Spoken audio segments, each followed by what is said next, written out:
봉독해 올린 열왕기상 18장 41절에서 46절까지의 말씀 내용은 3년 6개월 동안 극심한 가뭄으로 비가 내리지 않던 이스라엘 땅에 엘리야의 하나님을 향한 간절한 믿음의 기도를 통하여 큰 비가 내리게 되는 그런 사건의 내용이 기록된 부분입니다. 오늘 이 말씀 통해서 하나님께서 우리에게 주신 말씀의 제목은 징조입니다. 징조. 하나님은 때로 우리에게 징조 없이 예기치 않게 또 인간으로는 예측할 수도 상상할 수도 없는 일들을 행하시며 또 이루시며 보여주실 때가 있는가 하면 또 때로는 하나님께서 우리에게 그 이루실 징조를 우리에게 보여주신 후에 하나님의 일을 행하시고 하나님의 뜻을 이루실 때가 있습니다. 좀 더 깊이 말씀드린다면 하나님은 종종 하나님의 일을 행하시면서 우리에게 하나님의 일을 행하실 것을 징조로 보여주실 때가 많은데 우리가 그 하나님의 보여주시는 징조를 바라볼 깨닫고 느낄 감각이 없어서 믿음이 없어서 그 징조를 보고 느끼지 못할 때가 의외로 많이 있다는 사실입니다.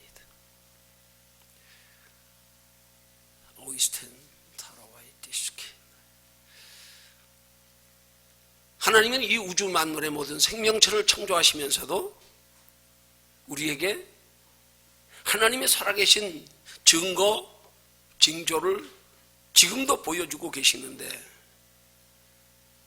많은 사람들이 이 증거와 징조를 보면서도 하나님의 살아계심을, 존재하심을 깨닫고 믿지 못하는 사람이 너무 많습니다. 여러분 보십시오. 모든 물건에는 다 만든 사람이 있습니다. 그렇잖아요? 오늘 모든 우리의 만들어진 물건들이 다 그 물건들을 고안해서 만드는 사람들이 있는 것처럼 인간이 만들지 않은 자연 만물의 모든 것들은 더여 인간의 힘으로 될 수 없는 이 생명의 창조는 전능하신 하나님의, 유일하신 하나님의 살아계신 확실한 징조입니다.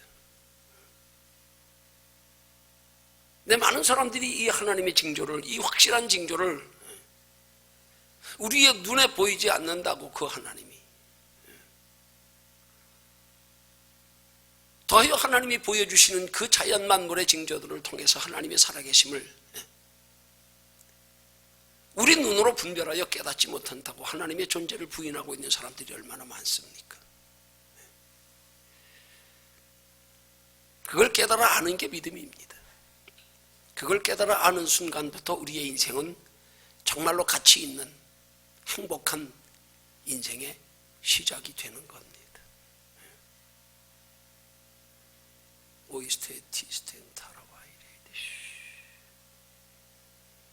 종종 많은 그리스도인들이 신앙생활하면서 육신의 삶 속에서 겪게 되는 여러 가지 원치 않는, 예기치 않는 힘들고 어려운 일들로 인해서 우리가 낙심하며 절망하며 원망, 불평하며 나아가서는 인생을 포기하는 사람들까지, 그런 사람들이 많은 이유는 사람이 육안의 눈으로 바라볼 수 있는, 사람의 감각이나 지성과 감정으로 느낄 수 있는 그 한계 안에서 모든 사물을 생각하고 대하기 때문입니다. 여러분, 과학은 말하고 있잖아요. 우리의 세계는 1차원적인 세계가 있고 2차원적인, 3차원적인 공간과 시간을 초월하는 4차원적인 세계가 있다고요. 여러분, 과학자들이 말하는 4차원적인 세계라고 하는 것은 우리의 인간의 지성으로는 도저히 알 수 없는, 느낄 수 없는, 분별할 수 없는 분야입니다. 그 분야를 사람들이 인정은 하고 있어요. 시간과 공간을 초월하는 세계가 있다, 인정은 합니다. 근데 그 인정하는 것이 그냥 이론적으로, 지식적으로, 머리로만 인정하는 거지 마음으로까지는 사람들이 인정하지 않아요.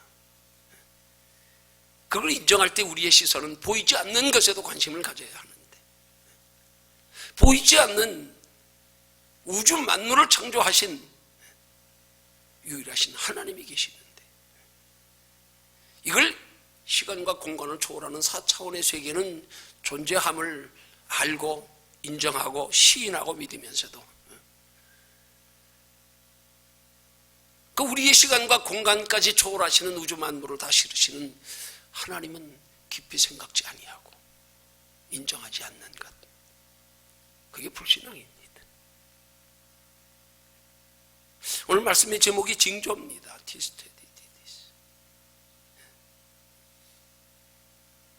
그 징조는 어떤 징조인가 하면,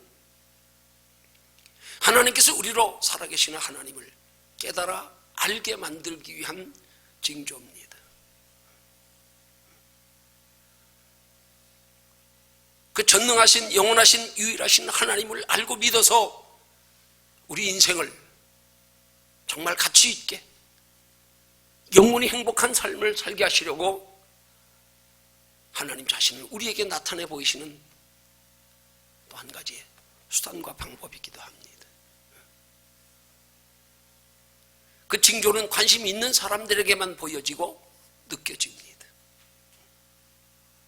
다른 세상의 모든 징조는 사람들이 이치적으로, 감성적으로, 지식적으로 자기 경험에 의존해서 조금만 생각해봐도 세상적인 어떤 것들에 대한 크고 작은 징조들은 사람에 따라서 물론 그 징조를 느끼고 발견하고 보는 경우가 각기 다르긴 하지만, 세상적인 징조는 우리 눈으로도 볼 수 있습니다. 그러나 하나님께서 우리에게 보여주시는 징조는 하나님이 믿음을 주시지 않고는 보여지지 않습니다. 징조 자체는 우리에게 보입니다. 근데 그 속에 믿음이 없이는, 하나님이 믿음을 허락지 아니하시면 그 징조는 눈에 보면서도 그 징조를 통하여 우리에게 나타내 보이시고자 하는 하나님의 의도와 뜻은 깨닫지 못한단 말이에요.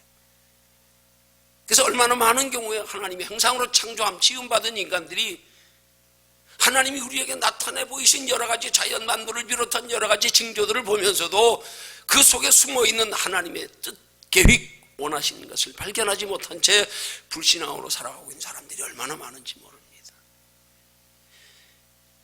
여러분, 이거 깨달아 알면요, 아, 정말로 인간의 참된 진정한 기쁨과 행복은 여기 있구나 하는 걸 발견하게 돼 있어요.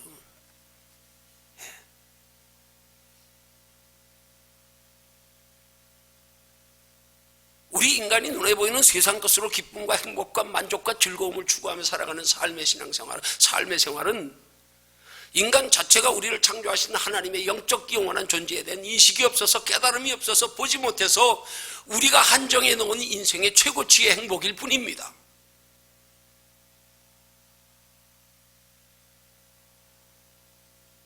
내가 정해놓은 내 인생의 최고의 행복이란 말이에요. 그 수치란 말이에요. 그러니까 이건 넘어서는 인정할 줄 몰라. 왜? 모르니까, 깨달아지지 않으니까, 보이지 않으니까, 믿어지지 않으니까.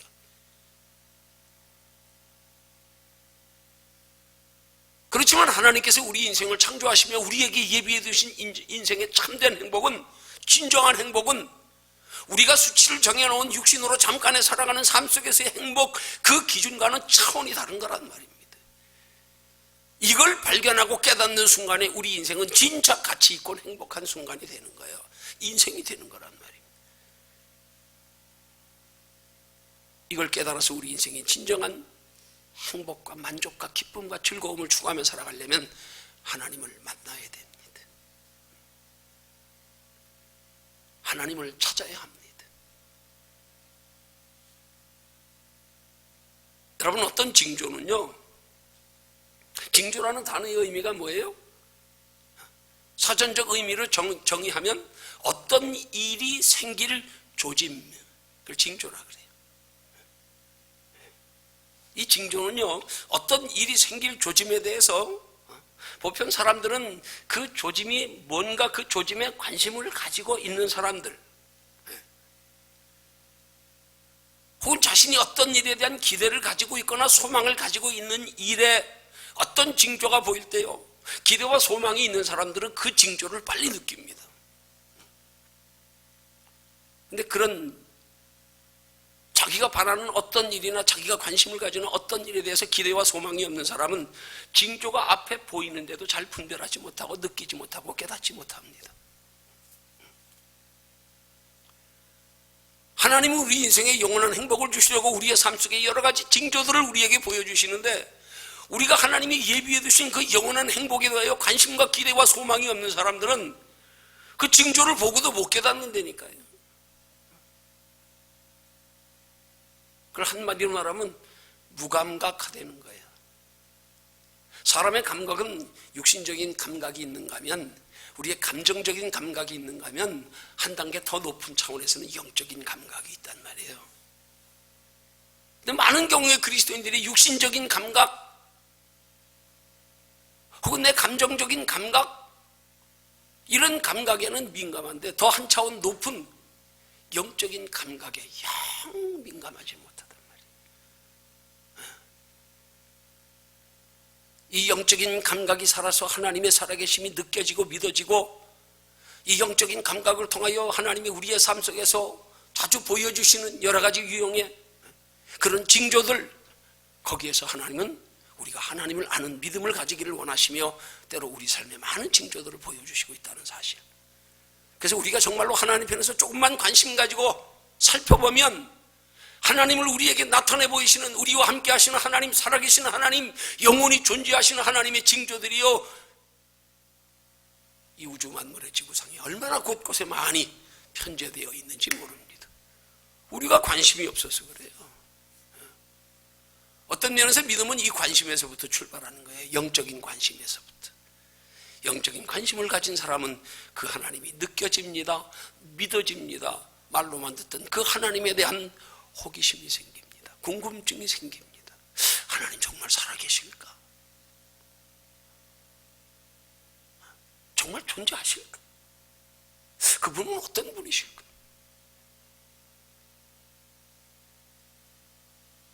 하나님은 오늘도 그 관심을 가지고 하나님을 생각하며 바라보며 그 하나님에 대하여 궁금증을 가진 사람들에게 오늘도 하나님 보이지 않는 영적인 감각으로 우리를 찾아와 만나 주십니다. 그래서 우리는 짧은 인생을 살아가면서 우리의 인생이 어디서 와서 어디로 가는지를 좀 깊이 생각하면서, 도대체 하나님께서 인간은 왜 이런 육체의 모습으로 이 땅에 육체로 잠시 존재하다 사라지게 만드셨을까? 한번 인간의 존재의식의 기본부터 깊이 생각하면서 정말 하나님이 살아계실까?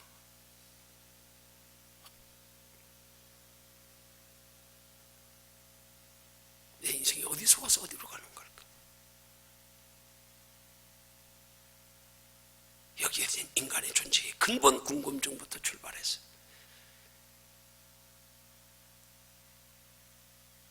하나님을 의식하고 느끼고 경험하고 만나게 되면 그때부터 우리의 인생은 달라지기 시작합니다. 그때부터 우리의 인생은 하나님이 주관하셔서 이끌어 가시기 시작합니다. 그러기 위해서 우리에게 나타내 보이시는 하나님의 우리의 삶 속에서 우리가 미처 느끼고 보지 못했던 많은 크고 작은 증거들, 그 증거들을 느끼고 보면서 그 하나님의 살아계심을 알고 믿어 우리의 인생이 복되고 영원히 행복하기 위해서 우리는 하나님께서 우리에게 베풀어 주시는 바, 우리의 주변에 많이 예비해 두신 그 징조들에 관심을 가지고 바라볼 줄 아는 신앙의 자세가 되시기를 주님의 이름으로 축원합니다.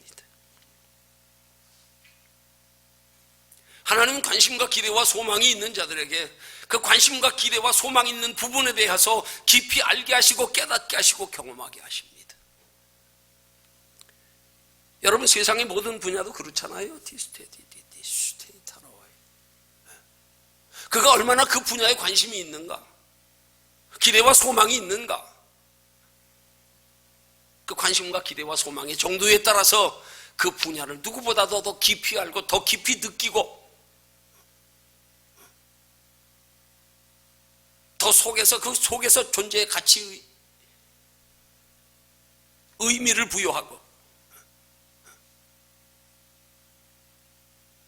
그것을 내 삶에 유익되게 활용하는 지혜가 이 관심과 기대와 소망에서 생기는 거예요. 여러분, 사람들이 육체로 살아가면서 얼마나 세상 것에 대한 관심과 기대와 소망이 많습니까? 그렇잖아요. 각자 분야마다 다를 뿐이죠. 내가 관심과 기대와 소망을 가지고 있는 것들이 구체적으로 유형이 다를 뿐이죠. 누구로 다 눈에 보이는 세상 것에 대한 지대한 관심과 기대와 소망을 가지고 삽니다.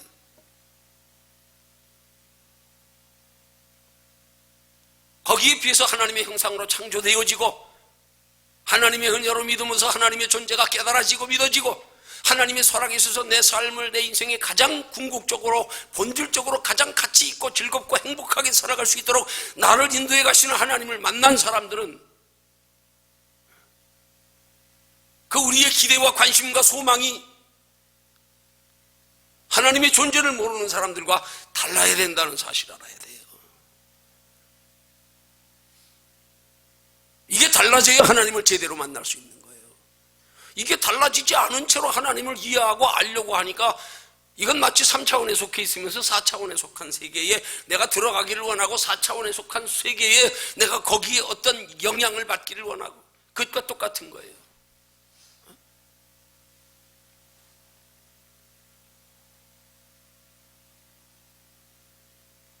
내가 3차원의 세계에서 4차원의 세계에 속하려면 3차원의 세계의 기대와 관심과 소망을 가지기보다 4차원의 세계의 시간과 공간을 초월하는 그 세계의 기대와 관심과 소망을 가지는 것에서부터 믿음은 출발한단 말입니다. 근데 그 세계를 이 땅의 3차원의 세계 속에서 가지고 있는 기대와 소망과 관심을 가지고 그 세계를 이해하려고 드니까 이게 안 되는 거란 말이에요. 그 원인은 어디 있는 거예요? 우리의 기대와 관심과 소망의 한계치에 문제가 있는 거란 말이에요. 그걸 자주 비유로 말씀드리는 것처럼 그걸 바로 꽁머리에다가 썬캐 씌웠다 그러는 거예요. 야생의 공들은 넓은 날개를 가지고 자연을 무한대로 날아다닐 수 있는데 그 꽁들을 우리에 가두어서 그렇게 키우면 그 꿩이 날아갈 수 있는 한계는 울타리네란 말이에요.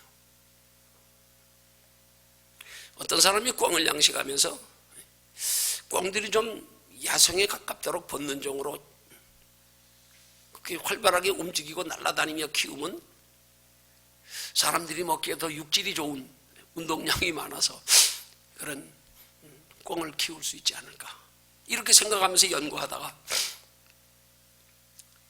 그냥 야생의 꿩들이 그냥 우리가 가두어 키우면서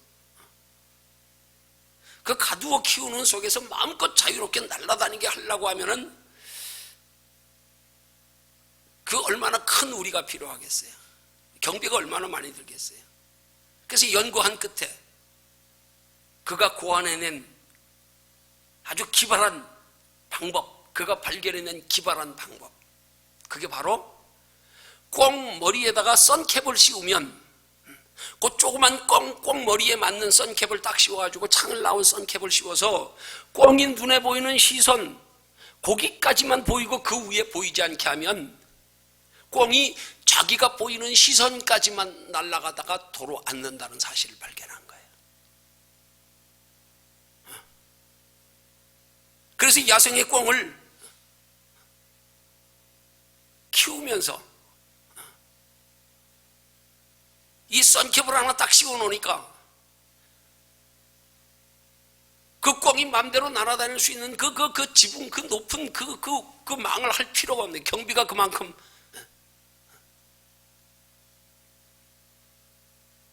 허비되지 않고요. 키우기도 다루기도 쉽고요. 그래서 꽁을 선캡을 딱 씌워놓으면 거기 보이는 시선까지만 날다 주저앉아버린대. 여러분, 이 모습이 오늘 창조주 하나님 안에서 종종 우리의 모습일 때가 얼마나 많아요? 그러죠?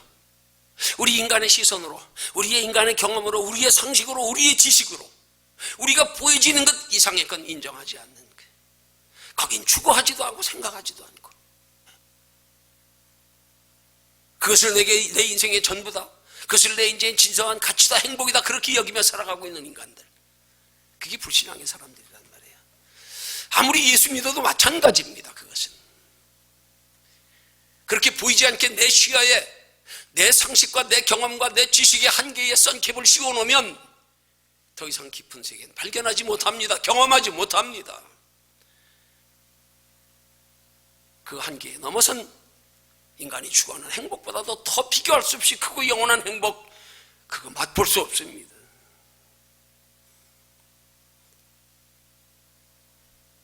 인간의 육신적 시야의 기준에서 씌워놓은 선캡부터 벗어버리십시오.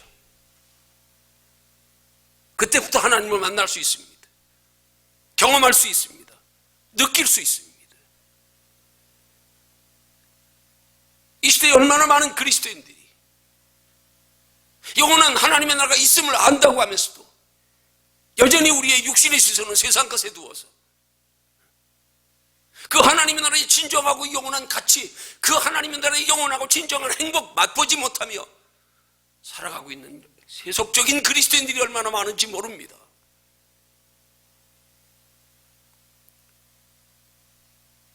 세상 사람들은 한계도 없고 아예 땅을, 시선을 아래로 깔고 사는 사람들이니까 그런 사람들은 논할 것도 없고요. 하나님의 존재를 생각도 안 하고 찾지도 않는데요. 문제는 우리 그리스도인들이 문제란 말이에요. 영원한 하나님의 나라가 있음을 알고 믿는다고 하면서 여전히 시선 세상 것에 두어서 내 지식과 경험에 근거한 상식을 넘어서는 하나님의 영적인 진리에는 무관심하고요. 아니, 무관심한 정도면 그래도 괜찮아. 부인하고요, 비판하고요, 잘못됐다 그러고요. 왜? 자기 기준에서 바라보니까. 자기 기준에서. 자기의 보이지 않는 씌워놓은 선캡의 이상권 안 보이니까. 안 보이니까.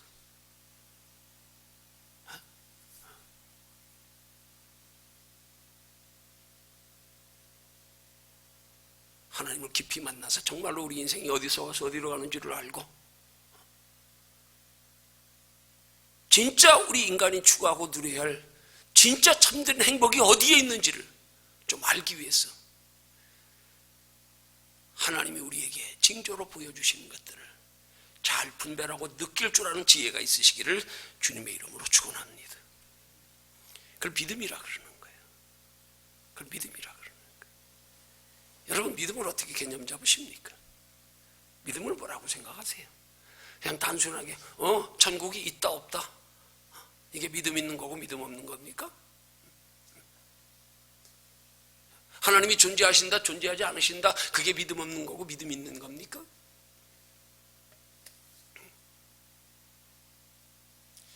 어떤 면에서 보면 인간이 지혜롭다고 하면서 너무 단순 논리 가운데서 신앙생활하고 있어요. 하나님을 알만한 것들이 우리에게 보여 알게 해주셨는데도 불구하고 그 하나님이 우리에게 보여 알게 해주신 그 징조들에 관심 없이 살아가고 있는 그리스도인들, 참 그거 보면 안타깝고 답답한 거예요.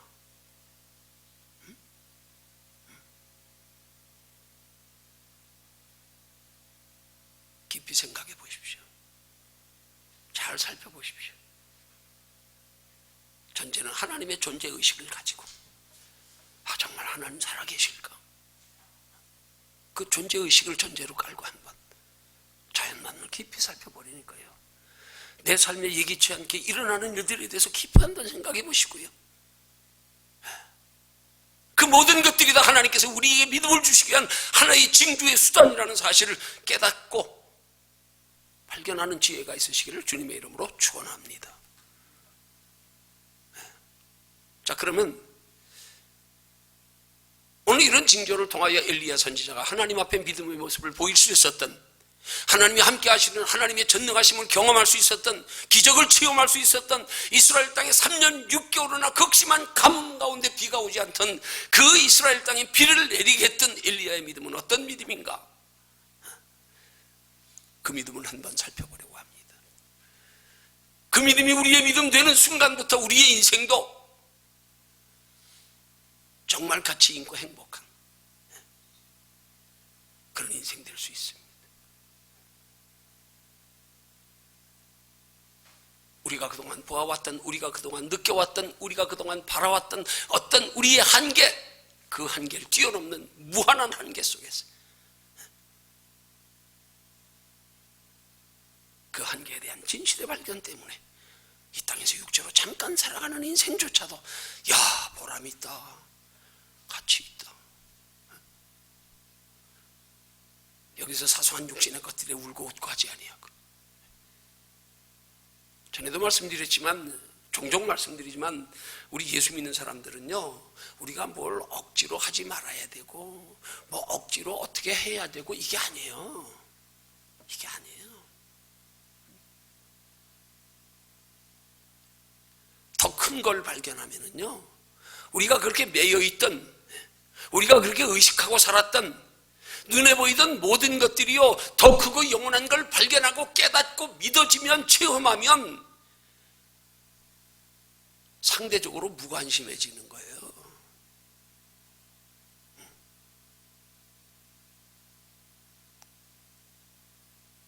전에는 악을 행하며 사는 것들이 습관이고 일상화되어 있었는데, 더 크고 영원한 걸 발견하고 나니까 그것들에 관심이 없어서 나도 모르게 잊혀지는 거예요, 그냥.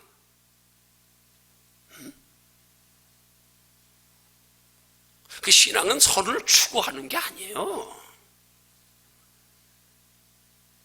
참된 선이 뭔지를 발견하는 겁니다. 발견하면 자연적으로 바뀌게 돼 있어요.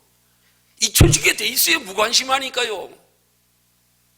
더 크고 영원한 걸 발견하고 나니까 거기에 대한 관심과 기대와 소망이 집중되어지니까, 저는 어떻게 하면 저보다 뛰어날까? 어떻게 하면 육체로 이 땅에 잠깐 행복하게 살까?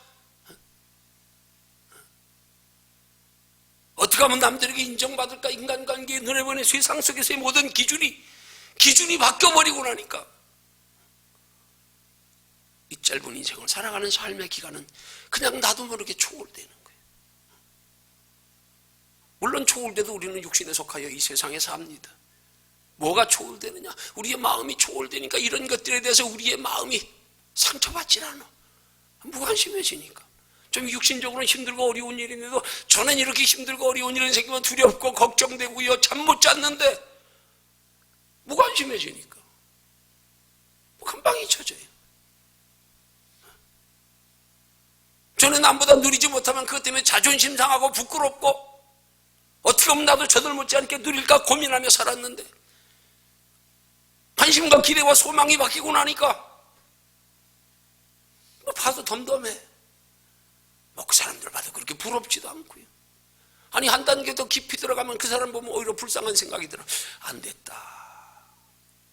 인생이 어디서 와서 어디로 가는지도 모른 채로 아직 저 사람들이 인생의 참된 가치와 인생의 참된 행복을 발견하지 못했구나. 이렇게 달라지는 거란 말이에요.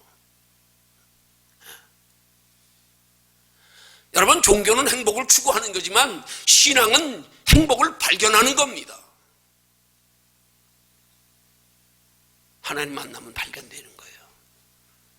제대로 만나면 발견되는 거예요. 많은 사람들이 예수 믿으면서도 그 하나님을 제대로 만나지 못해서, 제대로 경험하지 못해서 인생의 참된 가치와 행복을 발견하지 못한 채로 잠깐의 육신의 것 따라 사느라고 믿는다고 하면서도 여전히 세상 사람과 똑같은 삶의 방식으로 눈에 보이는 것 더 우선으로 소중히 여기며 조금이라도 더 높은 것을 추구하며 살아가는 삶에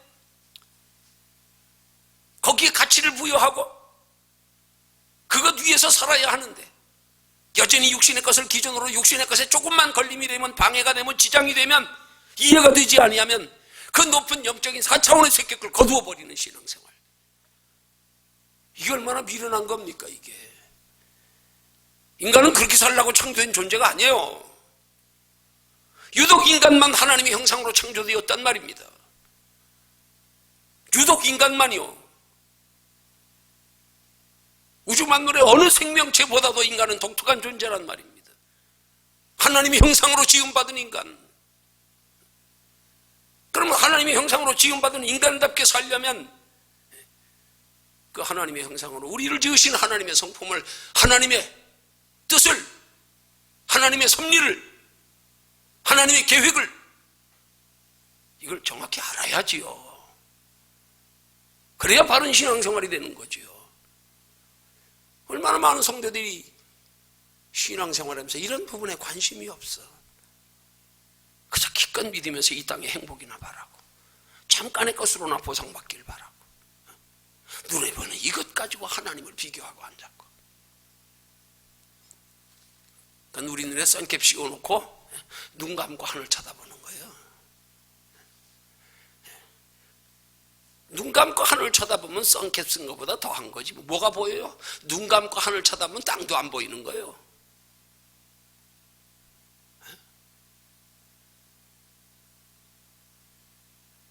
어떻게 엘리야 선지자가 하나님의 징조를 바라보고 하나님 앞에 믿음을 보여서 그 큰 기적을 체험하게 되었는가? 오늘 이런 엘리야의 믿음의 모습을 본문은 세 가지로 설명합니다. 소개합니다. 첫 번째로요, 오늘 41절 말씀해 보십시오. 자, 41절 말씀해 보니까 엘리야가 아합 왕에게 이르되 올라가서 먹고 마시소서, 큰 비의 소리가 있나이다 하고 말합니다. 지금 이 큰 비의 소리가 있다는 엘리야 선지자의 말은 믿음으로 하는 말이에요. 믿음으로 선포하는 말이에요. 아직 큰 비의 징조도 없습니다. 그러잖아요. 그래서 42절에 보니까 엘리야 선지자가 땅에 무릎 꿇어 얼굴을 무릎 사이에 놓고 간절히 기도하며 징조가 보일 때까지 기도하잖아요. 그렇죠? 7번까지 기도해라. 다시 가서 봐라. 다시 가서 봐라.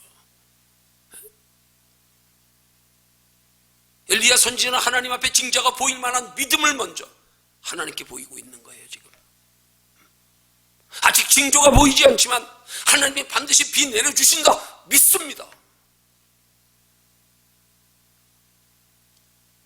이 믿음이 징조를 예리하게 바라보는, 분별하는 믿음을 가지게 만들었단 말이에요. 여러분, 신앙은 보이지 않는 걸 믿는 거예요. 신앙은 내가 믿어지지 않는 걸 믿는 거예요. 내가 믿어지지 않는 것들에 대하여 내 생각과 판단과 내 감정을 내려놓을 때 믿음은 생기기 시작하는 거예요. 근데 우리는 그 믿음을 내 생각, 내 경험, 내 감정에 준해서 거기에 맞추니까 그 이상의 믿음은 생길 수 없잖아요. 믿음은 그걸 초월하는데 우리는 그 믿음의 기준을 내 생각, 내 감정, 내 경험 여기다 대고 앉았으니까 어떻게 믿음이 생기냐고요. 그 높은 단계, 그것보다 더 높은 차원의 믿음이 거기서 어떻게 생깁니까? 기준이 잘못되어 있잖아요. 그러니까 믿음을 어떤 사물로 표현하면, 그러니까 믿음 발견할 수 없는 거예요. 보이지 않는 거예요. 내가 기준을 낮게 잡았는데, 꽝머리에 선캡 씌워놨는데 그 위가 보이는가? 안 보이지요. 안 보이지요. 내 믿음의 기준을 높게 세워야 된단 말이에요. 달리 표현하면 내 믿음의 기준을 내 생각, 내 감정, 내 경험 여기다 두지 말란 말입니다. 신앙은 거기서부터 출발이에요. 그거 내려놓는 순간부터란 말입니다. 이것들이 우리의 믿음을 전부 가로막고 있잖아요. 안 보여? 아니야, 이치에 안 맞아, 말도 안 돼, 이러고 앉았잖아요. 내가 기준 설정을 잘못한 건 생각하지 않고.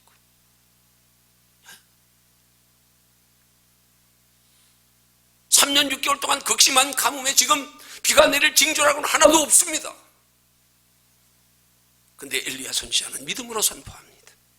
내가 믿음을 가지면 하나님이 내 믿음대로 이루어 주신다. 큰 비를 내려주실 줄로 믿습니다. 자기 혼자 믿습니다가 아니라 아합 왕에게 선포하면서 믿으세요. 믿으세요.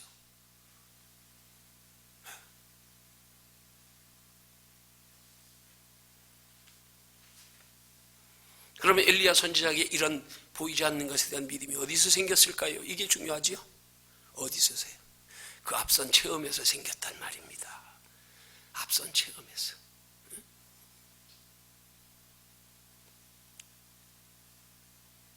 이방 선지자들과 누가 참신인가를 대결하는 가운데서 하늘에 불이 내려와서 그 제단을 살라버린 그 큰 하나님의 체험을 통하여 엘리야 선지자에게는 처음에 근거하여 보이지 않는 것을 본 믿음이 생겼단 말입니다. 아직 비가 올 만한 아무런 징조가 눈에 보이지 않음에도 불구하고 내 삶의 생활 속에 함께 하셨던 하나님을 경험하고 체험했기에 보이지 않지만 믿을 수 있었단 말입니다. 그래서 믿음으로 선포한 거예요. 아무런 징조도 보이지 않는데도 체험했기 때문에. 그래서 우리의 삶의 생활 속에 체험이 중요합니다. 체험이 중요합니다. 그럼 어떻게 하면 체험할 수 있겠어요? 티스테이타로 어떻게 하면 체험할 수 있겠어요? 내 상식, 내 생각, 내 지식, 내 감정, 눈으로 보이는 것, 우리의 육신적 이 모든 것들 이거 내려놓으십시오. 거기서부터 믿음은 시작됩니다. 우리의 보이지 않는, 우리가 설정했던 눈에 보이지 않는 썸캡 빨리 벗어버리십시오. 그것 벗어버리십시오. 네.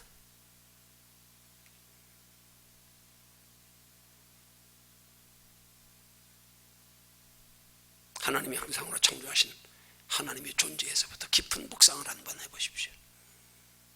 왜 우리를 하나님의 형상으로 창조하셨을까? 하나님께서 창조하신 하나님의 형상은 어떤 것일까? 하나님이 우리처럼 외모가 생긴 것도 아닌데, 하나님의 형상으로 창조하면 인간의 본질의 창조의 존재, 그런 상태에서 우리가 누릴 수 있는 것은 어떤 게? 하나님의 형상으로 지음받았기에 하나님이 누릴 수 있는 모든 것, 하나님이 누리시는 모든 것들, 그 모든 것들 누리게 하시려고 하나님이 우리를 하나님의 형상으로 창조하셨는데,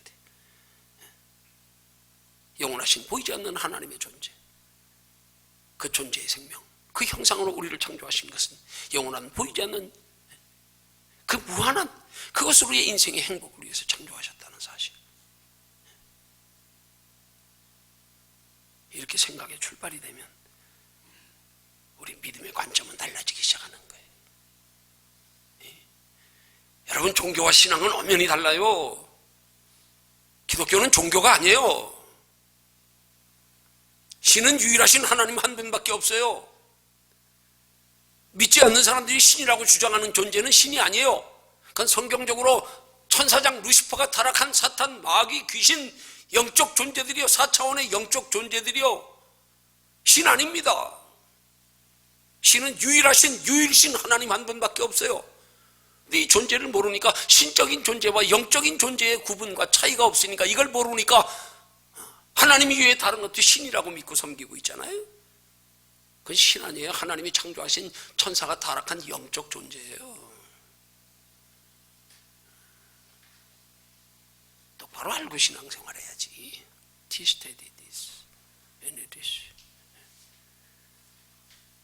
비록 눈에 보이지 않지만 내 삶의 작은 것들 속에서 유념하며 하나님을 바라보며 하나님이 주시는 은혜와 지혜를 따라서 그 하나님의 자녀답게 믿음으로 살다 보면 삶의 생활 속에 자꾸 큰 일들 속에 우리는 하나님을 많이 발견할 수 있도록, 느낄 수 있도록, 경험할 수 있도록 하나님이 우리를 인도해 가신다는 사실을 믿으시기를 주님의 이름으로 축원합니다. 그래서 우리 삶의 체험이 쌓여져 가야 돼요. 정말 하나님 살아계신 것 같아. 그렇네. 나보다 먼저 하나님을 체험하고 만난 사람들을 보면서도 정말 저 사람 보니까 하나님 살아계시네. 맞네. 간접적인 우리의 체험을 통해서도 하나님을 만날 수 있는, 하나님에 대한 믿음이 생길 수 있는 근거를 하나님은 우리 주변에 많이 배치해 두셨어요. 우리가 조금만 관심 가지고, 시선 가지고, 소망 가지고 한번 바라보세요. 바라보세요. 하나님을 만날 수 있는, 하나님을 느낄 수 있는, 발견할 수 있는 곳 많습니다. 우리가 관심이 없어서 그래요. 조금만 관심 가져보십시오. 여러분이 세상 일에 관심 가지는 만큼의 10분의 1만이라도 가져보십시오. 그 하나님 발견할 수 있습니다. 만날 수 있습니다. 변화받을 수 있습니다. 그때부터 우리 인생의 참된 행복의 기준이 달라집니다. 티시테이 타라와야 데스.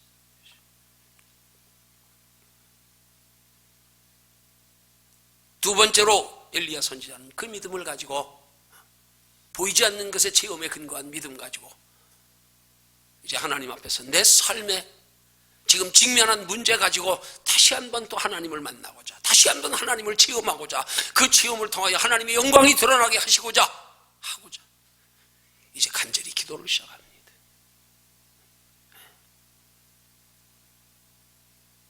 기도가 우리를 믿음의 사람 만드는 거예요. 징조가 보이지 않음에도 불구하고 하나님 앞에 간절히 기도하는데, 여전히 기도하면서 막연히 기도만 하는 게 아니라 한 번 기도하고 또 하늘을 바라보고, 또 한 번 기도하고 또 하늘을 바라보고, 또 한 번 기도하고 하나님께서 비를 내려줄 징조가 있는가 종을 통하여 바라보게 하고 7번씩이나요 간절히 기도하며 징조가 보일 때까지, 느껴지고 믿어질 때까지 기도를 통해서 우리의 믿음이 생기는 게 진짜 믿음인 거예요. 근데 우리는 자꾸 기도를 통하여 믿음이 생기려고 하지 아니하고 우리 눈에 보이는 우리의 어떤 한계에서의 가능성 가지고 자꾸 믿음을 가지려고 하니까 문제란 말이에요. 믿음은 내 한계를 초월해서 형성되는 게 진짜 성경적인 영적인 믿음이에요. 근데 우리 내 한계 속에서 이어져 오는 것 가지고 믿음을 가지려고 그러니까 거기서부터 빗나가는 거예요. 거기서부터. 내 상식의 선에서 맞는 것만 받아들이려고 하니까 믿음이 안 생기지요. 믿음이 안 생기지요. 그리고 답답한 건 예수 믿는 사람들이 정말 답답한 거예요. 자기가 모르는 걸 가지고 아니래 자꾸. 이런, 아이고 참 답답하지요. 아니, 정확히 말하면 모르는 거 아니에요. 근데 왜 아니래?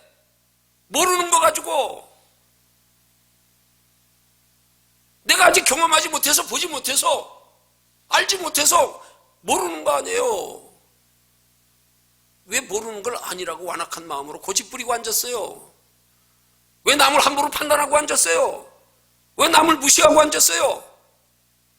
모르면서 갑자기 매운맛 설교 나오려고 그러네. 에이?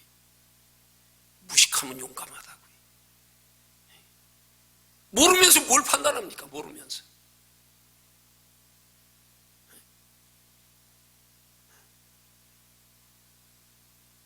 기도하면 하나님이 알게 하십니다. 보이지 않으나 믿어지게 하십니다.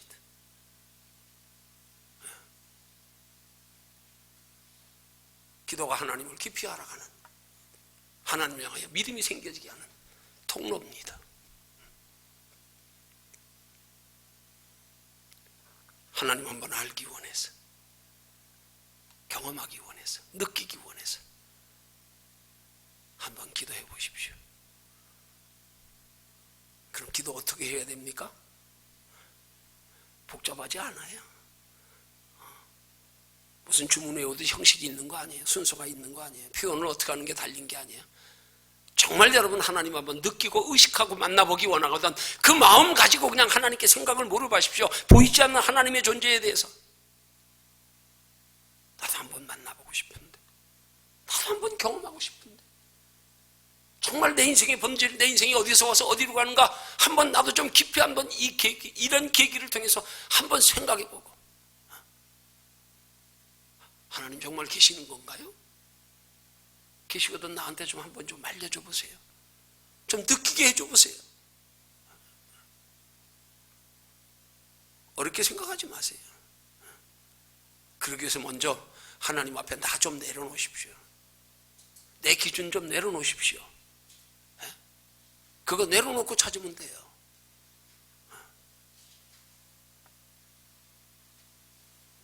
개뿔도 아닌 꼴난 지식 가지고 내가 함부로 기준 긋고 하면서 잘 됐니, 못 됐니, 맞니, 틀리니, 지나치니, 어쩌니. 에이, 이게 아니란 말이에요. 그냥 모르면 우리 겸손하게 솔직하게 그냥 난 모릅니다. 그러면 되잖아. 뭘 그걸, 내 기준부터 잘못된 걸 생각해야지. 기준이 다른 걸 알아야지. 간절한 기도에 하나님은 우리를 만나 주실 줄로 믿으시기를 주님의 이름으로 축원합니다. 더하여 간절한 기도에 하나님 우리에게 믿음을 주십니다. 그렇게 기도하는 사람에게 우리 마음과 생각을 하나님이 다스려 주장하심을 경험하게 됩니다. 왠지 평소에 내가 하던 생각과 다른 생각이 내 마음속에서 생겨지기 시작한다. 내가 왜 이런 생각을 하지? 왜 뜬금없이 이런 생각이 들지? 그걸 빌립보서 2장 13절은 너희 속에서 행하시는 이가 하나님이시다, 그렇게 말씀하는 거란 말입니다. 그 다음 세 번째로 엘리야 선지자가 그런 하나님의 기적을 경험할 수 있었던 비결,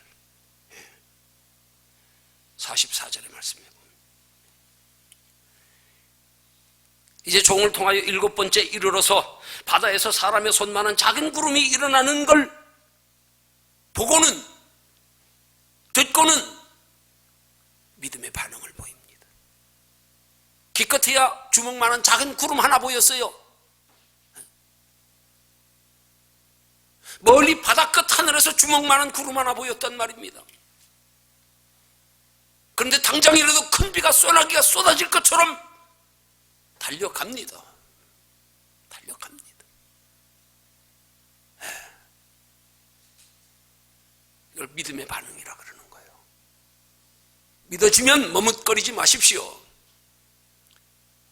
믿어지는 순간부터 더 이상 어디다 맞추려 그러지 마세요. 정도 따지지 마세요. 믿어지면 믿어지는 대로 그냥 행동하십시오. 보이는 게 먼저가 아니라 내 마음속에 믿어지는 게 먼저란 말입니다. 믿음이 먼저인데 우린 자꾸 눈에 보이는 것을 또 먼저 앞세우니까 안 보인다고. 여러분, 엘리야 선지자에게 주먹만한 구름이 그게 보인 겁니까? 그게 과연 비가 올 징조입니까? 그렇게 큰 소나기가 쏟아질 만한 그런 징조로 보이는 겁니까? 그 속에 마음의 생각이, 그 내면의 믿음이 작은 구름을, 온 세상을 다덮는 구름처럼 보이게 한 것 아니겠냐 이 말이에요. 믿음은 마음에서부터 시작입니다. 마음에서부터. 마음의 믿음 없이 머리만 가지고 믿는 믿음은 이걸 아직 믿음 아니에요. 아직 믿음 아니에요. 그렇게 하나님이 우리에게 징조를 보여주시는 것에 민감하게 반응하는 것, 그게 믿음의 태도, 하나님이 우리에게 요구하시는 믿음이란 말입니다. 거기에 반응할 때 하나님이 그 믿음대로 되어지는 역사가 있게 하는 거란 말이에요.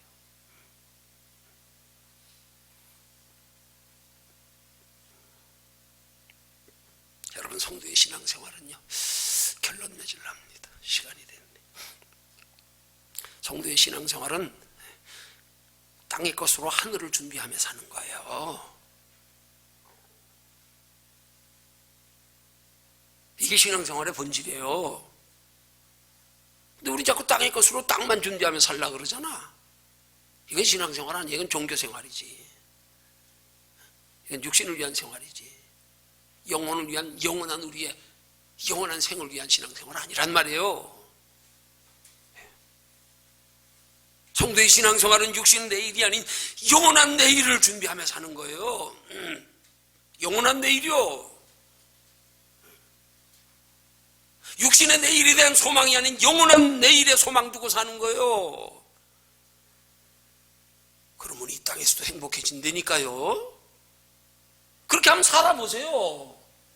그러면 알게 돼요. 느끼게 돼요. 경험하게 돼요. 순종 후에 축복이 있는 거예요. 그렇게 살아보고 나면 믿어진다니까, 알아진다니까, 느껴진다니까. 근데 우린 살아보지도 않고 그거 먼저 알고 느껴지고 믿어지면 그렇게 하겠대. 순서 바꾸지 마세요. 어떻게 겨울이 지나지 않았는데 봄이 옵니까? 순서 바꾸지 마세요. 믿어지지 않아도.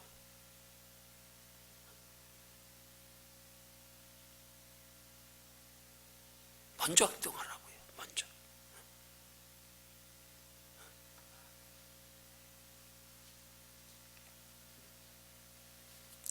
오늘도 하나님은 우리의 삶을 그렇게 살아가게 하시려고 우리의 삶의 신앙생활 속에서 무수히 많은 징조들을 보여주고 계십니다. 보여주고 계십니다. 어떤 사람 마음으로 느끼게, 어떤 사람은 별것 아닌 것 같지만 사소한 환경 속에서도 뭔가 느끼게 하고자 보여주시는 것들이 있는데 내가 무관심해서 발견하지 못하고 느끼고 깨닫지 못하는 것뿐이지. 우리로 하나님을 바르게 알아서 우리의 인생의 진정한 가치와 행복을 알고 그렇게 살아갈 수 있도록 오늘도 무수히 많은 곳에서 수시로 내 삶의 영역 가운데서 마음으로, 환경으로 우리의 삶에 직면하는 여러 가지 일들로 오늘도 징조를 보여주고 계십니다. 거기에 민감해져 보십시오. 그런 모든 징조들을 하나님을 의식하는 속에서 대입하여 생각해 보는 습관 좀 들여보십시오. 그럼 만나게 됩니다. 만나게 됩니다. 찾게 됩니다. 발견하게 됩니다. 경험하게 됩니다. 그렇게 살아가는 삶이 되시기를 주님의 이름으로 축원합니다.